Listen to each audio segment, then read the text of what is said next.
নমস্কার। আজকে আমাদের টপিক হলো কম্পিউটার অ্যান্ড ইটস জেনারেশনস। তো প্রথম কোশ্চেন যেটা আমাদের মাথায় আসে সবার প্রথমে, যে কম্পিউটার। তো what is computer? Computer is nothing but an electronic device and a combination of hardware component. It's also considered as a bridge device which performs our daily basis multiple works and automates our daily life. অর্থাৎ আমরা যদি বাংলায় বলি computer হলো কি, computer হলো একটা electronic যন্ত্র যেটা ইলেকট্রনিক জিনিসপত্র এবং হার্ডওয়্যারের সম্মিলনে গঠিত। এটি আমাদের দৈনন্দিন জীবনে একটি খুবই গুরুত্বপূর্ণ ভূমিকা পালন করে। ম্যানুয়ালি কোনো কাজ করার সময় আমাদের অত্যন্ত টাইম লেগে যায়, কিন্তু আমরা যদি সেটা কম্পিউটারের সাহায্য নিয়ে থাকি সেটা খুব সহজে আমরা করতে পারি। তাই কম্পিউটার আমাদের জীবনে একটা খুব গুরুত্বপূর্ণ ভূমিকা পালন করে। তাহলে এটাই হলো কম্পিউটার। তাহলে আমরা ডেফিনেশন হিসেবে কী বলতে পারি? Computer is a electronic device which is a combination of electrical and hardware components. There is also concept of software which implements inside a computer memory and other parts, which is a advanced in this topic. Next is generations of computer. যদি বাংলায় আমি discuss করতে চাই, generations of computer বলতে আমরা কম্পিউটারের সৃষ্টিকাল থেকে কম্পিউটারকে 4 থেকে 5টি স্তরে বা সময়কালীন অনুযায়ী ভাগ করতে পারি। প্রথম যে কম্পিউটার জেনারেশন ছিল সেটা হচ্ছে 1940 থেকে 1950-এর দশকে। তখন কম্পিউটার আজকালকার দিনে ছোটো বা পিসি বা যেগুলো আমাদের বাড়িতে বা টেবিলে বা স্কুলে যেগুলো রাখা যায় পার্সোনাল কম্পিউটার, সেগুলো ছিল না। তৎকালীন সময়ে কম্পিউটার বলতে আমরা খুব বড়, একটু আকারে অনেক বড় টাইপের মেকানিক্যাল কম্পিউটার আমরা বলতে পারি। তৎকালীন কম্পিউটারগুলোতে আমরা মেনলি ভ্যাকিউম টিউব মেকানিজমের উপর তৈরি ছিল। সেখানে প্রসেসিং স্পিড এখনকার মতো ছিল না, অতিরিক্ত পরিমাণে পাওয়ার কনজিউম হতো, হিট জেনারেট হতো, মেমোরি অনেক বড় ছিল, তাই এতে অনেক ডিসঅ্যাডভান্টেজ বড় ছিল। এরপর কম্পিউটারের জেনারেশন যখন আমরা আলোচনা করছি, যত আমরা পরবর্তী সময়ের দিকে যাচ্ছি, ধরো প্রথম জেনারেশন আমরা 1940 থেকে 50-এর দশক যদি বলে থাকি, এর পরের জেনারেশনের থেকে আস্তে আস্তে কম্পিউটার ডেভেলপ হতে শুরু করে। এর পরবর্তী দশক আমরা যদি বলে থাকি তখন 1950 থেকে 1960-এর দশক, সেটা হচ্ছে দ্বিতীয় জেনারেশন।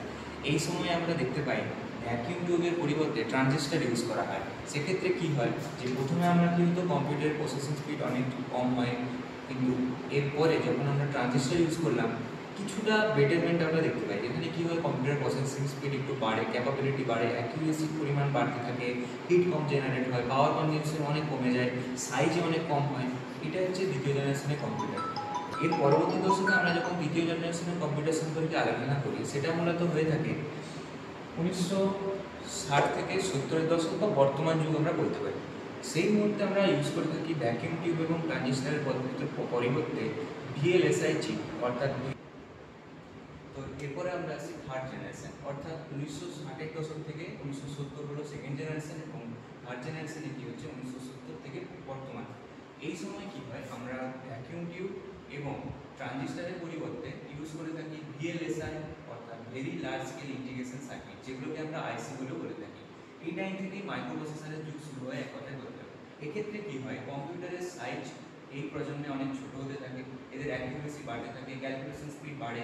এছাড়াও প্রসেসিং স্পিডের পাশাপাশি ক্যালকুলেশনের যে টাইম, অর্থাৎ টাইম স্পেসিফিক যে একটা কমপ্লেক্সিটি ছিল আগে, সেগুলো কমতে থাকে। আর মেমোরি সাইজ আরও ছোটো হতে থাকে, যাতে আমরা পার্সোনাল কম্পিউটারের ডেভেলপমেন্ট সম্পর্কে এই সময় থেকে আমরা বলতে পারি। এর পরবর্তীতে আসছে যে ধরুন মাইক্রোপ্রসেসরের যুগ শুরু হলো, এরপর আমরা অপারেটিং সিস্টেম হিসেবে একটু জেনে রাখি। তো এর পরবর্তী টাইম থেকে আমরা অপারেটিং সিস্টেম ডেভেলপমেন্টের সময় বলতে পারি। অর্থাৎ থার্ড জেনারেশনের পর আমরা যখন ফোর্থ জেনারেশন বলছি, অর্থাৎ বর্তমান সময়েও তো ফোর্থ জেনারেশন বলা যায়, অর্থাৎ প্রেজেন্ট 1974 থেকে প্রেজেন্ট ফোর্থ জেনারেশন, তারপরে ফিফথ জেনারেশন। 1974 যে প্রেজেন্ট টাইম, এই টাইমে আমরা মাইক্রোপ্রসেসর, তাছাড়াও আরও লার্জ স্কেল ইন্টিগ্রেশন, যেগুলোকে আমরা আরও ছোটো চিপ বা মাইক্রোপ্রসেসরগুলোকে আরও বেশি কোর এবং নানা ধরনের কমপ্লিমেন্ট করে যে বিষয়গুলো আমরা জানতে পারি, সেটা বর্তমান যুগের কম্পিউটার। এখানে আমরা প্রায় সবাই জানি যে এখনের কম্পিউটারগুলো হাই স্পিড কম্পিউটার হয়, এতে মেমোরি অনেক ছোটো হয়, পার্সোনাল কম্পিউটারের প্রজন্ম, যেখানে আমরা কী হয় খুব কম খরচে আমরা কম্পিউটার কিনে নিতে পারি। অর্থাৎ কি, সবার কাছে কম্পিউটার আমরা পেয়ে যাচ্ছি, সবাই আমরা কম্পিউটারের সঙ্গে যুক্ত। এক্ষেত্রে কী হচ্ছে, যে আগে আমাদের কী হতো, আমরা কম্পিউটার বলতে কি খুব কিছু সংস্থা বা অর্গানাইজেশন তাদের কাছে কম্পিউটার থাকতো, কিন্তু এর পরবর্তী সময় থেকে আমাদের কী হয় পার্সোনাল কম্পিউটার, অর্থাৎ আমরা চাইলে আমাদের যেমন স্কুল কলেজে আছে স্টুডেন্টরাও তাদের বাড়িতে, অর্থাৎ সর্বত্র কম্পিউটারের একটা পরিচালনা শুরু হয়। এর পরবর্তীতে আসছে একদম ফিফথ জেনারেশন, অর্থাৎ এখন থেকে একদম ভবিষ্যতের সময় পর্যন্ত। সেক্ষেত্রে আমরা কী করে থাকি, ইউএলএসআই অর্থাৎ ভিএলএসআই এর পরবর্তী প্রজন্ম আরও ultra large scale integration circuit এবং বায়োচিপ, যেগুলোতে আমরা এআই কমপ্লিমেন্ট করতে পারি আর নানা ধরনের জিনিস। এক্ষেত্রে কী হয়, কম্পিউটার আরও বেশি ফাস্ট হয়ে থাকে, কম পাওয়ারের মধ্যে চাইলে, এবং অপারেটিং সিস্টেম কী হয়, নতুন আপগ্রেড হতে থাকছে, নতুন নতুন ভার্সন শুরু হচ্ছে, ইমপ্লিমেন্টেশন আরও বেড়ে যাচ্ছে। এতে কী হচ্ছে, আমরা নতুন প্রোগ্রামিং ল্যাঙ্গুয়েজের ধারণা সম্পর্কে জানতে পারছি, মেশিন লেভেল ল্যাঙ্গুয়েজ ছাড়াও আরও হাই এন্ড কম্পিউটার সম্পর্কে ধারণা, আরও কোয়ান্টাম কম্পিউটিং, আরও নানা ধরনের অ্যাডভান্স টপিক আসছে এর পরবর্তী বছর থেকে। এছাড়াও বর্তমানে যে একটা সবথেকে ট্রেন্ডিং বিষয় হচ্ছে আর্টিফিশিয়াল ইন্টেলিজেন্স, সেই বিষয় নিয়েও নানা ধরনের কম্পিউটারের প্রসেসর থেকে আরম্ভ করে কম্পিউটার সিস্টেম ইমপ্লিমেন্ট করা হচ্ছে। আপাতত ফিফথ জেন পর্যন্ত, অর্থাৎ বর্তমান থেকে ভবিষ্যতে যে এখনও চলেছে, আরও নতুন নতুন আবিষ্কার আসছে, এটাই হচ্ছে আমাদের ফিফথ জেনারেশন। তাহলে লাস্ট এটাই হলো আমাদের জেনারেশন অফ কম্পিউটার। আরেকবার বলে দিচ্ছি কম্পিউটার্স আমরা কেন, কম্পিউটারের যে মেন ফর্মাল ডেফিনেশনটা কি, যে কম্পিউটার হলো কিছু না, তো ডেফিনেশন হচ্ছে এটাই যে কম্পিউটার হলো একটা ইলেকট্রনিক ডিভাইস যেটা হলো হার্ডওয়্যার এবং সফটওয়্যারের সম্মিলনে গঠিত, এবং হার্ডওয়্যারের মধ্যে বিভিন্ন রকম ইলেকট্রনিক কম্পোনেন্ট আছে যেটা একটা ব্রিজ ডিভাইস হিসেবে একটা সংগঠন করছে এবং নানা ধরনের কমপ্লেক্স কাজগুলো করতে আমাদেরকে সাহায্য করছে। ধন্যবাদ।